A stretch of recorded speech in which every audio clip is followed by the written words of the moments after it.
Assalamualaikum class, Samreen here. Today we are going to start lecture number 6 from botany D. ठीक है जी। तो देखते हैं कि जो पानी है, जैसे हमने वाटर रिलेशंस देखे, अब हम देखते हैं कि रूट्स के जरिए वो वाटर रिलेशंस कैसे बनते हैं, वाटर पोटेंशियल कैसे बिल्टअप होता है और रूट्स के जरिए प्लांट्स जो है वो कैसे पानी को ऊपर अपने डिफरेंट एरियाज तक लेके जाते हैं क्लास। एनिमल्स की बात करें तो एनिमल्स के अंदर एक प्रॉपर सिस्टम मौजूद है जिसको हम बोलते हैं सर्कुलेटरी सिस्टम, जिसके जरिए हर एक सेल तक खुराक भी पहुंचती है, हर एक सेल तक ऑक्सीजन भी पहुंच जाती है, और वो किसके जरिए होती है? With the help of heart and the circulatory fluid that is blood. और उसके साथ वो ब्लड किस में मूव कर रहा है? डेफिनेटली आपके पास जो है वो, अगर आप हायर एनिमल्स की बात करते हैं तो वो वेसल्स के अंदर मूव करता है, टारगेटेड सेल्स तक वो अपना जो भी चीज उसने भेजनी होती है, पहुंचानी होती है, वो वहां तक ले जाता है क्लास। लेकिन जब हम प्लांट्स की बात करते हैं तो प्लांट्स में वही लिक्विड वाटर जो उनके लिए नेसेसरी है, ठीक है, बहुत जरूरी है उनके लिए, उन्होंने अगर खुराक बनानी है तो पानी को यूज करना है। जैसे हर सेल की जिंदगी है, 90%, 85 to 90% हर सेल के अंदर पानी मौजूद होता है। तो सेल जो प्लांट के सेल्स हैं उन्होंने अपने अंदर जो वाटर कंसंट्रेशन ग्रेडियंट है वो कैसे मेंटेन करना है, उसके लिए जरूरी है कि वो पानी कहाँ से लेते हैं, वो रूट से लेते हैं। इनके अंदर ऐसा सिस्टम मौजूद नहीं है जो ये इनटेक किसी और तरीके से कर सकें। तो बाकायदा वो सॉइल से रूट के जरिए वाटर एब्जॉर्ब करेंगे और फिर वो अपने हर एक सेल तक जो है वाटर का जो बैलेंस है उसको वह मेंटेन करते हैं। अगर आप बात करते हैं फोटोसिंथेसिस की क्लास, तो सनलाइट तो वो ले रहा है डेफिनेटली इन्वायरमेंट से, यानी माहौल से इसने चीजों को मेंटेन करना है। हम है ना, अगर हम अपनी बात करते हैं या एनिमल्स की बात करते हैं तो वो अपनी जो न्यूट्रिशन है, जो उनको जो न्यूट्रिएंट्स रिक्वायर हैं क्लास, वो किसी न किसी चीज को खा के उसको यूज करके उसमें से निकालते हैं। लेकिन जो आपके प्लांट्स होते हैं उन्होंने वही न्यूट्रिएंट्स, उनको भी जरूरी हैं क्योंकि उन्होंने प्रोटीन्स भी बनाने हैं, उन्होंने न्यूक्लिक एसिड भी बनाना है, उसके साथ साथ उन्होंने लिपिड्स के मॉलिक्यूल्स भी डेवलप करने हैं, अपनी लाइफ को कैरी करना है, सारे जो चीजें इन्होंने मैन्युफैक्चर करनी होती है। तो उसके लिए वो उनको भी न्यूट्रिएंट्स की जरूरत होती है, उनको भी वो चीजें सारी की सारी जो भी इनऑर्गेनिक सब्सटेंस है, जैसे नाइट्रोजन है, फास्फोरस है, ऑक्सीजन है, ये सब कुछ चाहिए। वो कहां से लेगा? उनका रिजर्वायर कौन होगा जो उनको प्रोवाइड करता है? एक तो है जी सॉइल, जिसके जरिए उनकी रूट्स प्रेजेंट होती है, और एक उनके पास है एटमॉस्फेयर या फिर एयर, जिसके अंदर ऑक्सीजन और कार्बन डाइऑक्साइड मौजूद होती है। अब आप देखें, जब फोटोसिंथेसिस हो रही होती है तो उसने लेनी है कार्बन डाइऑक्साइड फ्रॉम एनवायरमेंट, ठीक है, और water from environment also from roots, ठीक है। With the help of roots उसने वाटर को इनटेक करना है। ये दोनों चीजें वो यूज करके बनाता क्या है? कार्बोहाइड्रेट। लेकिन जब पौधे ने सांस लेनी होती है तो ऑक्सीजन उसको कहां से मिलेगी? ऑक्सीजन भी उसको कौन दे रहा है? एनवायरमेंट दे रहा है क्लास। अब आ जाते हैं कि ये सारी इसने अपने आप को चलाना है, अपनी लाइफ को कैरी करना है, तो ये सारे जो वाटर है इसने रूट के जरिए लेना है, जो उसकी जैसे कार्बन डाइऑक्साइड, ऑक्सीजन है, वो उसने एनवायरमेंट से लेनी है। तो आप देखते हैं कि रूट के जरिए ये कैसे अपने अंदर ये वाटर लेके जाता है, इस डिफरेंट पार्ट्स तक उनको कैसे पहुंचाता है, वो हम देखते हैं क्लास। यहाँ पे जो रूट्स होती हैं प्लांट की, उसके पास छोटे छोटे से थ्रेड लाइक स्ट्रक्चर होते हैं जिनको हम नाम देते हैं रूट हेयर्स। रूट हेयर्स के अंदर जो सेल्स हैं उनका जो वैक्यूल है, उन सेल के अंदर जो वैक्यूल होगा, फॉर एग्जांपल हमने एक सेल निकाला, इसके अंदर जो वैक्यूल प्रेजेंट है, उस वैक्यूल के अंदर जो सैप है वो कंसेंट्रेटेड होता है। मीन्स टू से कि उसमें सोल्यूट का जो अमाउंट है वो ज्यादा होती है। अब आप देखें रूट हेयर्स, यहाँ पे मैंने आपको एक जो है वो रूट का एक रूट को बड़ा करके दिखाया है, इनलार्ज करके दिखाया है ताकि आपको रूट हेयर क्लियर हो सके। ये एक रूट है और उसके साथ ये जो आपको थ्रेड लाइक स्ट्रक्चर नजर आ रहे हैं ये उसके रूट हेयर्स हैं। अब इन रूट हेयर्स के अंदर जब आपने देखा तो सेल के अंदर जो वैक्यूल होगा उस वैक्यूल के अंदर जो सैप है वो बहुत ज्यादा कंसंट्रेटेड होता है, मींस टू से उसमें सल्यूट पार्टिकल बहुत ज्यादा होंगे और जो उसके अंदर ऑस्मोटिक वाटर पोटेंशियल है या वाटर के मॉलिक्यूल्स हैं वो कम होंगे। अब देखो जब इन रूट हेयर्स के अंदर ये चीज है तो इसमें सैप ज्यादा है तो आपको पता है कि हमेशा ऑस्मोसिस होती है, water molecules high concentration to low concentration जाएंगे तो हाई कंसंट्रेशन जमीन के अंदर होगी और लो कंसंट्रेशन पानी के मॉलिक्यूल्स की उसके सेल के अंदर होगी, उसके वैक्यूल के अंदर होगी, क्योंकि जहां पे सल्यूट ज्यादा होगा वहां पे वाटर की मॉलिक्यूल्स की जो अमाउंट है वो कम होगी। तो इस तरह ये मूव करके इसके वैक्यूल में और इसी तरह सेल टू सेल जो है वो मूव करता जाएगा और सेल टू सेल मूव करते करते फाइनली ये डिफरेंट एरियाज तक इनको ले जाता है। तो सबसे पहले काम किसका होता है? रूट हेयर्स का होता है। रूट हेयर्स ने पानी को एब्जॉर्ब करना है और एब्जॉर्प्शन के बाद उसने हर सेल तक उसको पहुंचाना है क्लास। अब आ जाते हैं इस रूट की एनाटॉमी के अंदर कि इसके अंदर एनाटॉमी क्या चीज होती है? इंटरनल ऑर्गन्स की स्टडी। मॉर्फोलॉजी में आप उसका पेरेंट स्ट्रक्चर देखते हैं, उसकी जाहिरी हालत को देखते हैं, लेकिन जब आप एनाटॉमी में जाते हैं तो आप उसके इंटरनल स्ट्रक्चर, इंटरनल ऑर्गन्स की स्टडी करना शुरू हो जाते हैं। तो जब हमने एक रूट निकाली, this is it's morphology, but इसको आप उसके अंदर कितने सेल्स होते हैं, कौन सा सेल्स क्या जो है वो कर रहा होता है, कहाँ मौजूद होता है, तो हम जब उस चीज को देखते हैं तो हम बोलते हैं कि we are dealing with anatomy. ठीक है जी। अब आ जाते हैं कि जब आपने एक रूट को काटा, यानी ये एक रूट है, ठीक है, इसको आपने दरमियान से इसको काट दिया। जब आपने काट के इसको देखा तो आपको ये इस तरह की नजर आएगी क्लास। ठीक है, ये इसकी एक साइड है। इसी तरह जैसे आपको ये लेयर नजर आ रही है इसी तरह इसके राइट साइड पे भी होती है। अब आप देखें कि सबसे बाहर जो इसकी लेयर होगी वो है एपिडर्मस। एपिडर्मस, डर्मस के आउटर लेयर जो होती है सेल्स की, वो लेयर आपके पास एपिडर्मस की होती है। इसी एपिडर्मस सेल्स के अंदर कहीं कहीं पे सेल्स ने इलोंगेट करना है, सेल लंबा हो जाएगा। जब सेल लंबा होगा तो वो एक थ्रेड लाइक स्ट्रक्चर आपको बना के देगा जिसको आप बोलते हैं रूट हेयर। ठीक, इस रूट हेयर की वजह से ही सेल के अंदर जो होगा वैक्यूल, उस वैक्यूल के अंदर होगा सैप ज्यादा और इस तरह पानी जो है वो इसके अंदर मूव करता है। उसके आगे जाते हैं तो आपको ढेर सारे सेल्स की लेयर्स नजर आएंगी। ठीक है, लेयर्स की फॉर्म में, एक लेयर नहीं होती है एपिडर्मिस की, तो यहाँ पे आपको एक लेयर नजर आ रही है। लेकिन जब आप अंदर जाते हैं तो ये जैसे आपके पास एक सेल है, दूसरा, ये एक 3 लेयर्स आपको दिखाई यहाँ पे। ये क्या चीज है? आपके पास कॉर्टेक्स के सेल्स हैं। ठीक है, मजीद अंदर जाते हैं तो आपको रेड कलर के मैंने यहाँ पे एक सेल्स की बना के दिखाए हैं, वो आपके पास क्या है? एंडोडर्मस।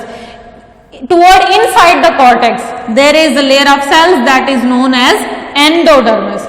और एंडोडर्मस के अंदर यहाँ पे एक सेल्स की लेयर होती है जिनको पैरेन्काइमा सेल्स भी बोल सकते हैं और उसके अंदर स्क्लेरेन्काइमा सेल्स भी होते हैं।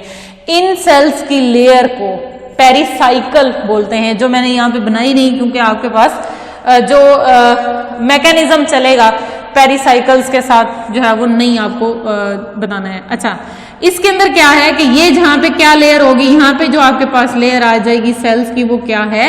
वो आपके पास पेरिसाइकल है।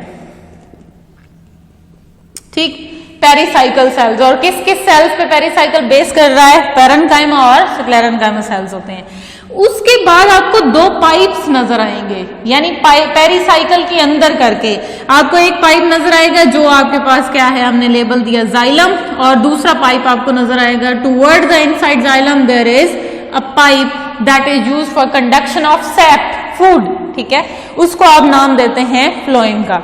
अब ये जो जाइलम है इसके अंदर क्या होगा? इसके अंदर आपके पास वाटर कंडक्ट होगा, मिनरल्स कंडक्ट होंगे, यानी जो रूट्स ने पानी एब्जॉर्ब करना है वो इसके जरिए होता हुआ पानी ऊपर के एरियाज तक जाएगा class.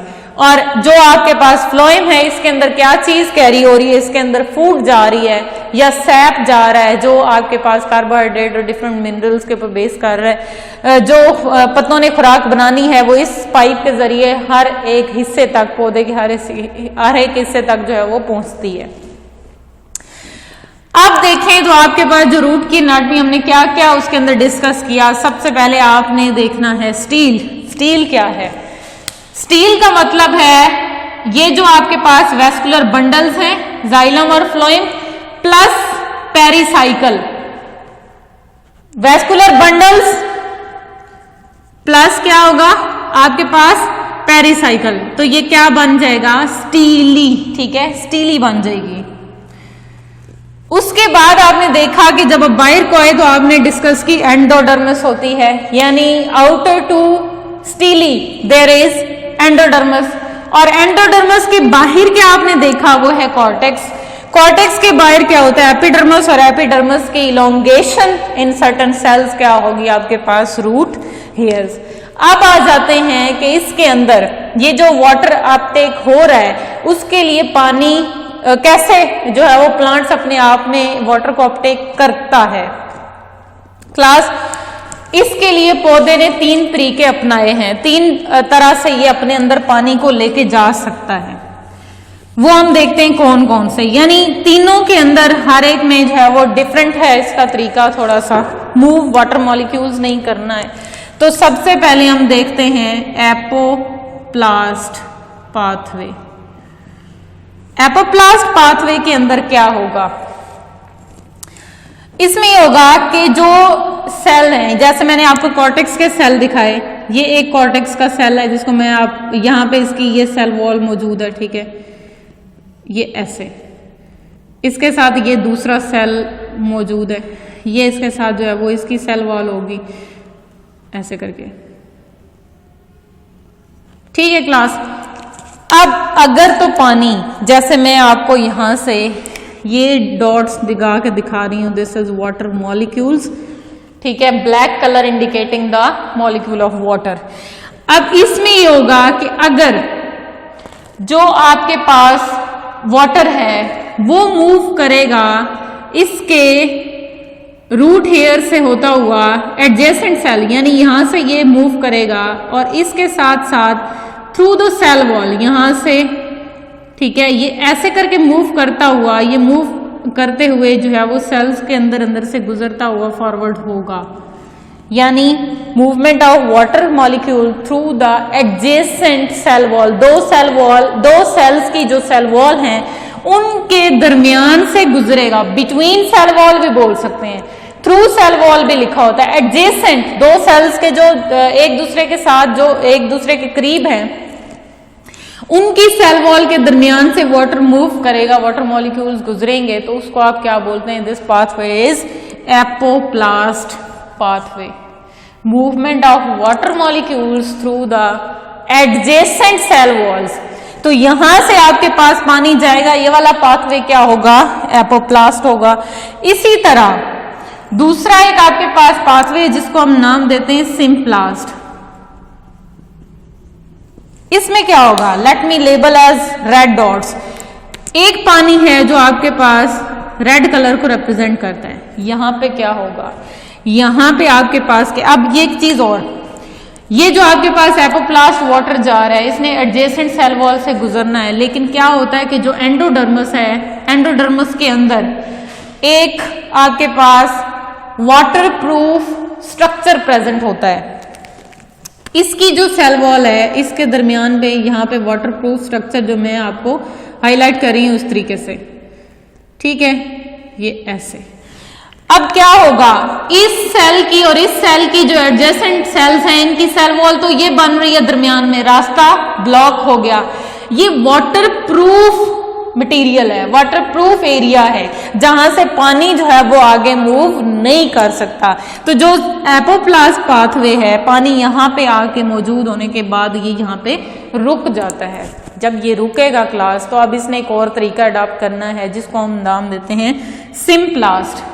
This is adjacent movement of water molecule through adjacent cell wall and this is movement of water molecules within the cytoplasm, यानी साइटोप्लाज्म के साथ साथ एक सेल का साइटोप्लाज्म दूसरे सेल के साइटोप्लाज्म को क्रॉस करते हुए जाएगा। अब देखें कि ये जो मैंने रेड कलर से वाटर मॉलिक्यूल को रिप्रेजेंट किया है ताकि आपको क्लियर हो वो कैसे होगा।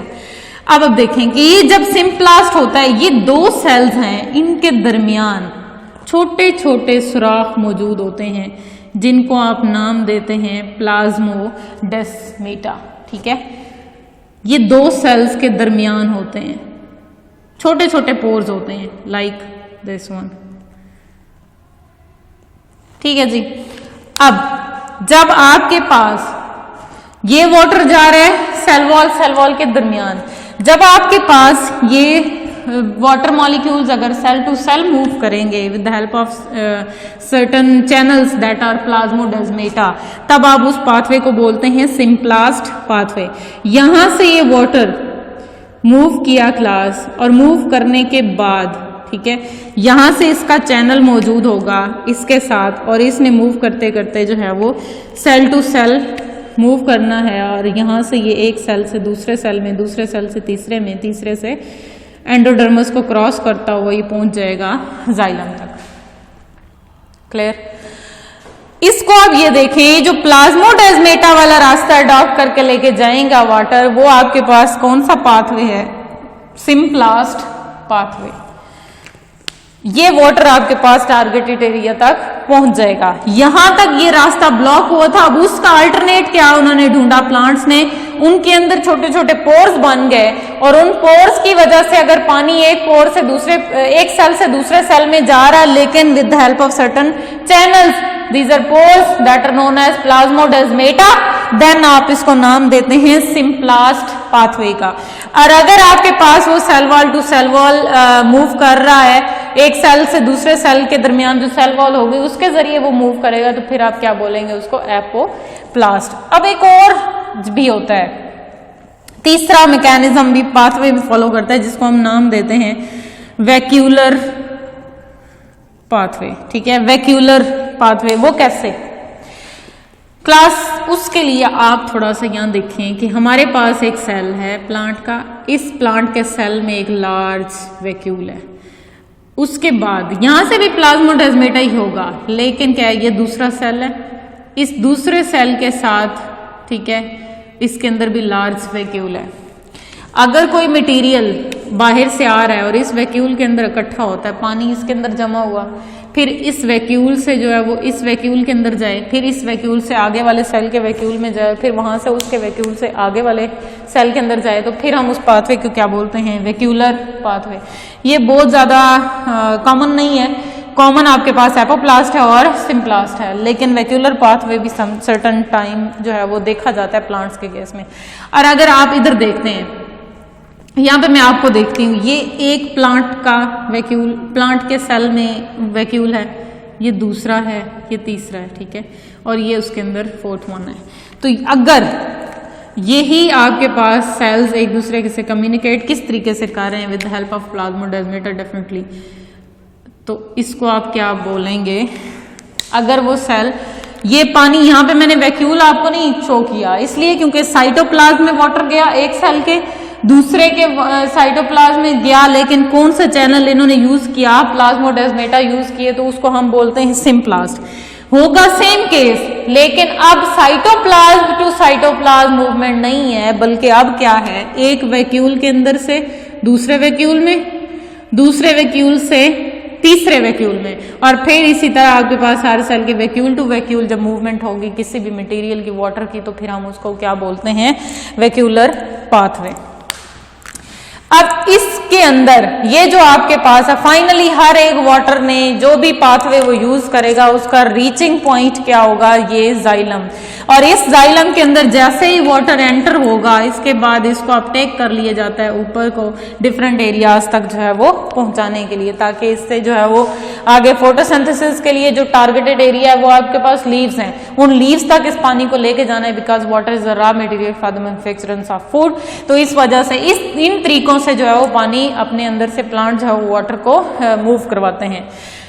अब क्लास एक और चीज मैंने आपको स्टार्ट में बोला था कि जो आपके पास रूट हेयर्स होते हैं इनके अंदर क्या होगा, जो साइटोप्लाज्म होगा सॉरी जो वैक्यूल होगा उसके अंदर सैप बहुत कंसंट्रेटेड होता है और वाटर हमेशा high concentration to low concentration move करता है और जब वो हाई टू लो मूव करेगा तो आपके पास क्या होगा जो सॉइल है उसमें वाटर की कंसंट्रेशन वाटर मॉलिक्यूल ज्यादा है और जो उसका सेल के अंदर होगा वैक्यूल के अंदर है वहां पे साल्ट या सॉल्यूट ज्यादा, तो जिसकी वजह से पानी की डायरेक्शन जो है वो from soil to root cells होती है और इसी तरह जहां जहां पे कंसंट्रेशन कम है वहां पे कॉलम बनता जाता है और पानी जो है वो मूव करता जाएगा।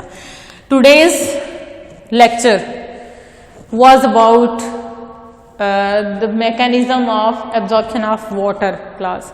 तो उम्मीद करती हूँ कि आपको ये क्लियर हुआ होगा कॉन्सेप्ट, कैसे पानी जो है वो अपटेक किया जाता है, किन तरीकों से किया जाता है, तीनों पाथवेज आपको क्लियर हुए होंगे। नेक्स्ट लेक्चर के साथ फिर हाजिर होंगे, तब तक के लिए